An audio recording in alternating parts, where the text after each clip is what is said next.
Bien, entremos de lleno en esto. Bienvenidos a esta nueva exposición teológica enfocada en la vida cristiana y el crecimiento espiritual. Hoy tenemos una clase verdaderamente fascinante por delante. Y a ver, la tesis principal que va a guiar todo nuestro análisis de hoy suena simple, pero es súper profunda. Resulta que los seres humanos y los árboles comparten una conexión bíblica y espiritual increíble. Literalmente, a lo largo de toda la historia de la redención, vemos cómo el diseño biológico de un árbol nos enseña paso a paso cómo está diseñado nuestro propio corazón. Es una locura cuando te pones a analizarlo. Para organizar bien esta clase, hemos dividido el recorrido en 4 etapas anatómicas clave. Primero, las raíces, la palabra. Luego, el madero, obra terminada. Pasaremos a la sombra, refugio divino. Y cerraremos con el fruto, vida verdadera. Y fíjense que esta estructura anatómica no es ninguna casualidad. De hecho, sirve como un marco pedagógico hermoso para entender realmente cómo funciona nuestro crecimiento espiritual, e ilustra brillantemente una de las verdades más grandes de nuestros textos de estudio. Si ponemos a los humanos y a los árboles lado a lado, vaya, la comparación es exacta. Ambos crecemos de adentro hacia afuera. Revelamos nuestra verdadera naturaleza por el tipo de fruto que damos, y esto es clave, ambos estamos definidos por una parte visible y una enorme base invisible que, sostiene absolutamente todo lo demás. Así que comencemos con la sección 1, raíces, o la palabra. Todo empieza aquí, en lo invisible. Es en esta parte subterránea donde se busca desesperadamente nutrirse de agua para poder sobrevivir. Y el Salmo 1 nos ancla perfectamente en esta idea.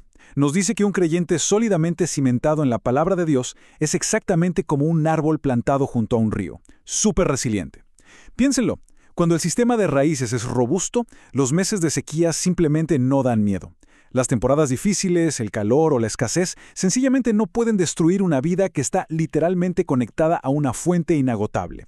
Para poner esto un poco más en perspectiva, en la antigua economía hebrea, árboles como el olivo o la vid tardaban años en crecer. No eran plantas de temporada, eran inversiones para varias generaciones. Básicamente, representaban la herencia y la esperanza a largo plazo de toda una familia, y sus raíces gigantescas hacían un trabajo vital. Anclaban la poca tierra fértil que había y prevenían la erosión del suelo. Bueno, en el sentido espiritual pasa exactamente lo mismo. Las raíces previenen la erosión de nuestra fe. Sostienen la vida invisible cuando llegan esos fuertes vientos de crisis, buscando siempre el agua subterránea de la verdad divina. Ahora, claro, anclar estas raíces requiere acceso a esa agua. Y aquí hay algo genial. A diferencia de las personas en la antigüedad, hoy contamos con herramientas masivas a nuestra disposición. Plataformas como Bible Gateway, por ejemplo, ofrecen más de 150 versiones de la Escritura en 50 idiomas. Es una mina de oro. Y sumergirse en ese estudio profundo de la palabra es, sin lugar a dudas, el mecanismo exacto mediante el cual nuestras raíces espirituales se expanden. Es lo que garantiza que el árbol no termine colapsando ante las tormentas de la vida. Lo que nos lleva a la sección 2, el madero y la obra terminada. Subiendo desde el subsuelo hacia el tronco principal, nos encontramos con el pilar central de nuestra clase de hoy, el madero de la cruz. Aquí es donde realmente se ganó la redención. Y esto me parece fascinante. Si analizamos el idioma original griego, la palabra Shilon significa literalmente madera o árbol. Es el término exacto que usaron los apóstoles para describir la cruz. Y hay una ironía súper profunda y hasta dolorosa en toda esta narrativa. Fíjense, en el Edén, la humanidad destruyó su acceso al árbol de la vida por pura desobediencia. Pero siglos después, la salvación nos fue asegurada permanentemente sobre otro árbol, el madero del Calvario. Ese sacrificio monumental en el madero es lo que en teología conocemos como la obra terminada. Y ojo aquí, esto no es solo un concepto bonito o poético, para nada. Es la base legal y técnica para absolutamente cada bendición que recibimos. Hablamos de una obra tan perfecta y completa que establece un nuevo pacto donde la justicia y nuestra salud espiritual son otorgadas por el mérito de lo que se logró en ese tronco central. Si nos detenemos a desglosar los detalles técnicos de esta redención, vemos un proceso increíblemente riguroso. Primero, la flagelación romana, que fue literalmente el pago físico por la sanidad. Luego, tenemos el hecho de estar suspendido entre el cielo y la tierra durante 6 horas interminables. Y finalmente, el paso más abrumador de todos, la completa separación de Dios. El Salvador soportó esa ruptura agónica en el madero única y exclusivamente para que nosotros jamás tuviéramos que estar lejos del Padre. Entonces, el punto crucial de todo esto es entender cómo funciona este gran intercambio. El texto de Isaías 53 nos deja clarísimo que cada uno de esos golpes físicos, documentados antes y durante la cruz, no fueron simples accidentes históricos. En absoluto, fueron un pago directo y sustitutorio. Es decir, nuestras iniquidades y enfermedades fueron absorbidas allí mismo, ofreciéndonos a cambio justicia y sanidad total. Y toda esta obra terminada establece algo llamado calificación por sangre. Básicamente, esto nos otorga el derecho estrictamente legal para entrar en la presencia de Dios. O sea, el enfoque cambia de manera radical. Ya no se trata de nuestro propio esfuerzo o de intentar ser lo suficientemente buenos, sino que pasamos a depender de la pura gracia divina. Es un regalo que nos califica para avanzar a la siguiente etapa de nuestra anatomía espiritual. Pasamos a la sección 3, la sombra, nuestro refugio divino. Subiendo ahora hacia las ramas más frondosas, nos encontramos con la sombra divina, una protección inquebrantable que proviene de esa misma obra terminada. Cuando leemos en los Salmos sobre habitar al abrigo del Altísimo o morar bajo la sombra del Omnipotente, se está describiendo lo que llamamos el lugar secreto. Pero es súper importante entender esto. No es un lugar físico el que puedas viajar, es una posición espiritual constante. Es un estado de protección permanente que funciona 24 horas al día, los 7 días de la semana, basado puramente en la gracia y súper anclado en la firmeza de las promesas de la Biblia. Al estar cobijados bajo esta tremenda sombra, nuestros textos fuente nos indican que tenemos una protección integral. Esto cubre todo: peligros visibles, amenazas invisibles, enfermedades, lo que sea. Las enseñanzas sobre la protección divina son súper categóricas en esto.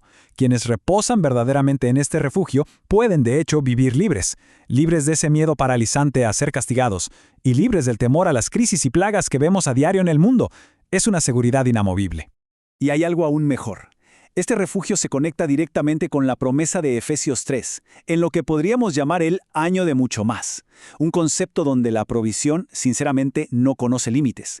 Descansar bajo esta sombra no solo te asegura la supervivencia, te garantiza una provisión sobreabundante.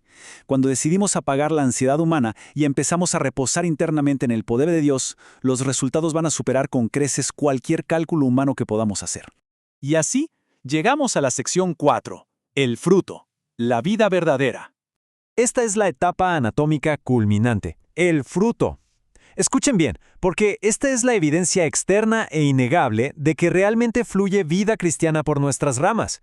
Jesús lo explicó de forma súper directa en Mateo capítulo 7. La autenticidad espiritual nunca, jamás, se trata de tener una apariencia frondosa o de estar cubierto de hojas atractivas para que los demás nos vean. Se trata estrictamente del tipo de fruto que producimos en el día a día.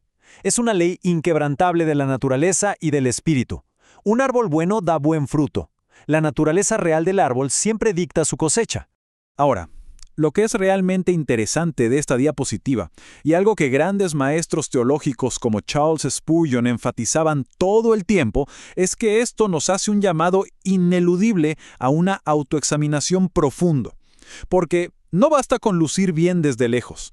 El Tribunal del Crecimiento Espiritual exige que miremos de cerca nuestras acciones consistentes, cómo se ha forjado nuestro carácter, y en resumen, cuál es el fruto real y duradero de nuestra vida. Y si damos un paso atrás y vemos todo este cuadro de forma global, podemos trazar un arco cronológico increíble con la metáfora del árbol, atravesando toda la historia redentora. Todo comienza con una tragedia inmensa, la pérdida del árbol de la vida en el huerto del Edén. Luego llegamos al clímax absoluto en los evangelios, donde la redención es ganada, como ya vimos, sobre el madero de la cruz. Y para cerrar el círculo, la narrativa bíblica se resuelve a sí misma de una manera perfecta en la eternidad, con la restauración gloriosa de este mismo árbol en el libro de Apocalipsis. Y esa visión final de Apocalipsis es simplemente espectacular. Nos muestra exactamente cuál es el destino definitivo del crecimiento espiritual. Es una imagen donde la maldición ya no existe, solo hay un río de agua viva y en el centro de todo el árbol de la vida, dando su fruto constante y eterno, y con hojas que traen sanidad total a todas las naciones. Es, sin exagerar, el cumplimiento absoluto del propósito divino. Para cerrar esta clase, queremos dejarles una pregunta súper provocativa que tomamos directo de nuestros textos fuente. Sabiendo ahora que dependemos de una raíz profunda, que fuimos redimidos por el madero, que estamos bajo una sombra protectora y que fuimos llamados a dar fruto, ¿estaremos dispuestos a ser esas ramas que se injertan plenamente en el verdadero árbol de la vida? Se los dejamos de tarea para que lo mediten. Es una reflexión vital sobre nuestra conexión personal con la máxima fuente de vida espiritual. Ha sido un verdadero gusto acompañarlos en este análisis. ¡Hasta la próxima!